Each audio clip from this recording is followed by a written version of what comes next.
Pevačica Romana Panić nakon dužeg vremena pojavila se u javnosti i progovorila o svom privatnom životu. Ona je 2020. godine završila u zatvoru zbog pljačke bankomata u Brisbaneu. Romana je ovom prilikom priznala i da li se kaje zbog nekih svojih životnih odluka. Toliko je bilo teških momenata, pokajanje uvek postoji. Svi smo mi samo ljudi i pravimo moje greške. Ja sam svoje greške priznala, srce me uvek vodilo i srljala sam, ali ne kajem se što me vodilo srce.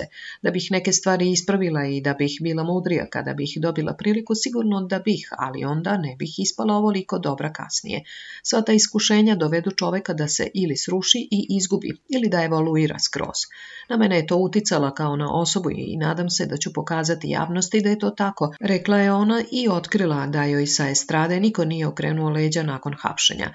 Niko, zaista mi niko od kolega nije okrenuo leđa, smejemo se tome sada i ja se smejem. Zaista se trudim da iz Australije pamtim samo lepe stvari, rekla je Romana.